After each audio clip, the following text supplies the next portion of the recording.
Hello மக்களே, எல்லாருக்கும் happiest வணக்கம். கோலம் பேசுதடி சீரீஸில் கோலம் 159. நீங்கள் பேட் கமெண்ட்ஸ் பற்றி என்ன நினைக்கிறீங்க? அதுக்கு முன்னாடி நான் கையில் வச்சுருக்க கோலம் பவுல் யாருக்காச்சும் வேணும்னா இந்த வாட்ஸ்அப் நம்பருக்கு வாட்ஸ்அப் பண்ணி ஆர்டரை ப்ளேஸ் பண்ணிக்கோங்க.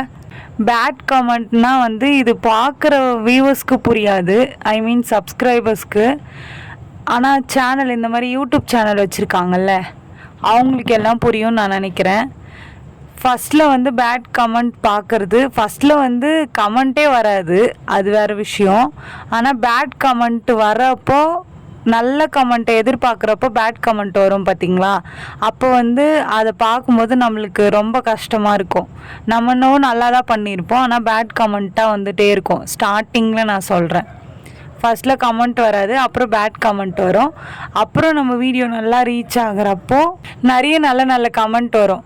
இந்த பேட் கமெண்ட் வரப்போ ஒரு கட்டத்துக்கு மேலே நம்மளுக்கு என்ன தோணுன்னா, அது ஒரு கமெண்ட்டே இல்லை அப்படின்ற ஒரு மைண்ட் செட்டுக்கு நம்ம வந்துடுவோம்.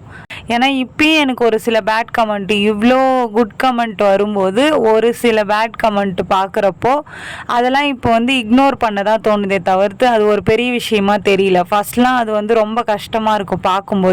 என்ன பண்ணாலுமே பேட் கமெண்ட் தான் பண்ணுவாங்க. அவங்களெல்லாம் என்ன பண்ணுறது, இது மாதிரி ரிப்ளை பண்ணால் கூட அவங்களுக்குலாம் புரியவே புரியாது. அது எப்படி தான் அவங்களுக்கு அந்த மாதிரி மனசு வரும்னு கூட தெரியாது. அந்த இடத்த பேட் கமெண்ட் பண்ணுறதுக்கு ஒரு கண்டென்ட்டும் இருக்காது, ஆனால் பேட் கமெண்ட் தான் பண்ணுவாங்க. உங்களோட கருத்தை கமெண்ட்டில் சொல்லுங்கள். மறக்காமல் சுந்தரமா ஜெயந்தி சேனலை சப்ஸ்கிரைப் பண்ணிக்கோங்க. கோலம் பவுல் யாருக்காச்சும் வேணும் அப்படின்னா ஸ்க்ரீனில் தெரிகிற வாட்ஸ்அப் நம்பருக்கு ஆர்டரை ப்ளேஸ் பண்ணிக்கோங்க. ஓகே மக்களே, நெக்ஸ்ட் வீடியோவில் பார்க்கலாம். பாய் பாய்.